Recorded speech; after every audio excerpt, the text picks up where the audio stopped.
Hey everyone, it's Maggie with The Seed That Sprouted, and it is February, which means that it's time to start seeds. Now we live in zone 7B for gardening, and today we are going to be starting some of our earliest seeds: hot peppers, bunching onions, some beets, and this year I am going to use soil blocking. Now this is my first year using soil blocks. I've always used trays in previous years, but I'm going to give soil blocking a try, and let me show you some of the supplies that we are going to need. We're a family of 5 that sold their 1-acre suburban farmstead in search for less. We bought a 5th-wheel camper, renovated it, and live in it full-time on wide-open farmland. We share our love for learning about a simple, natural, and sustainable lifestyle in hopes to inspire others. Welcome to our story. Welcome to The Seed That Sprouted. So I have our soil blockers. I got these from the Mindful Farmer at the Homesteaders of America conference, and I have a set of them. So we are going to start some of our seeds with the mini blocker, and then some of them with this 4-space blocker. Now in addition, I have my seed starting mix that I'm going to be using. I am using a pre-mixed soil. You can choose to mix your own. There are a lot of resources out there on how to mix a good soil blocking soil. Because we are using soil blocks, I also bought a sifter. This fits in a 5-gallon bucket. This will sift your soil even more so that you don't have any large pieces, because a large piece in, let's say, a mini soil blocker will be really detrimental. It's going to basically consume your entire soil block. So you don't want that. You want very fine soil. Now in addition, I have these fiberglass trays that I picked up. They are like a cafeteria tray, and so we are going to soil block directly onto these trays. They have a little lip on them so that when you go to bottom water your soil blocks, that it will hold the water in the tray. And so last but not least, I have this big tub, and it has tall sides on it. When you go to mix your soil and use your blocker, you're going to press down and up a side, and so you want sides on your bin that you're going to use to make your soil blocks. You can use a big Tupperware bin, a foil pie, cake pan, whatever you have on hand. We just happen to have this hanging around from other livestock things. So that is basically the supplies that I'm going to be using. I'm going to go grab my seeds, and then I'm going to get a bucket of some warm water, and that will help keep my hands warm when I'm soil blocking, because it's very cold out today, and B, it helps keep the soil temperature warmer for the seeds. I am going to put them on heat mats, however, it gives it a pretty good start, and it also makes your soil blocking consistency just a little nicer. I have all of my supplies, and all of these are linked below in the description. For ease today, I'm going to just put this sifter in my bucket that I'm mixing my soil in. I would normally, when I'm all spread out and doing all the things, would put this in a 5-gallon bucket to make it easier. So I'm just going to pour some of this soil in.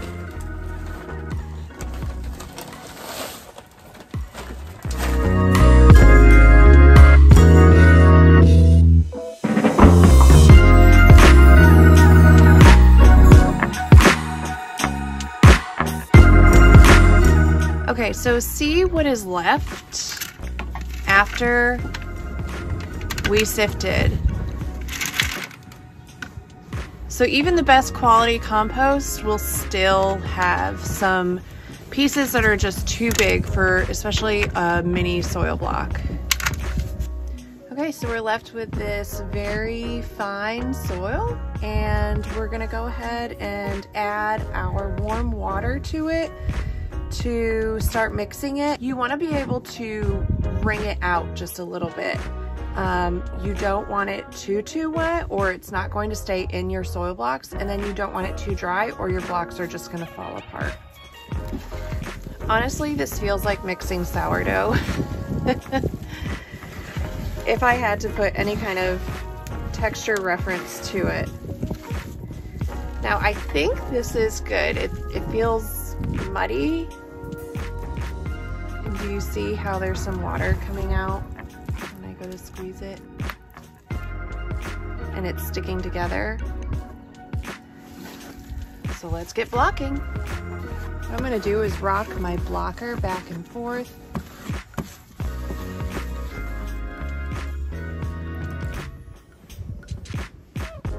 And I'm gonna just clean off the side.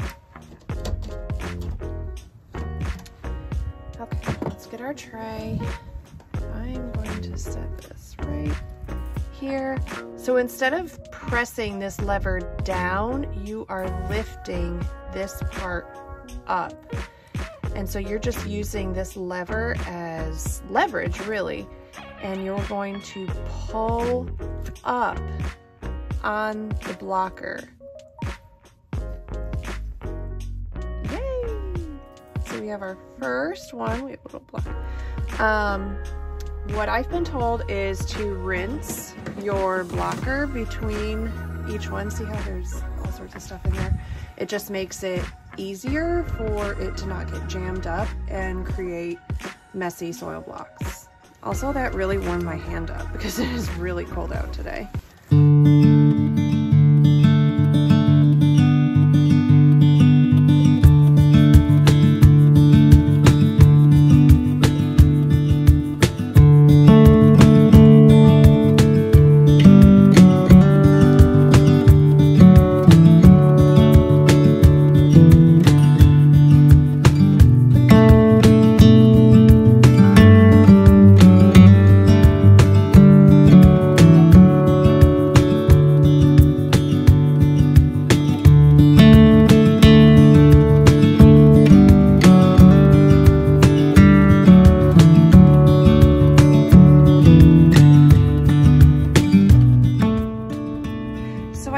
Channels in between each set of soil blocks. That way when I go to water, I will take the tip of my watering can and put it in here and water between each section of soil blocks. That way the water gets permeated all throughout the tray and none of the soil blocks run a risk of not getting enough water.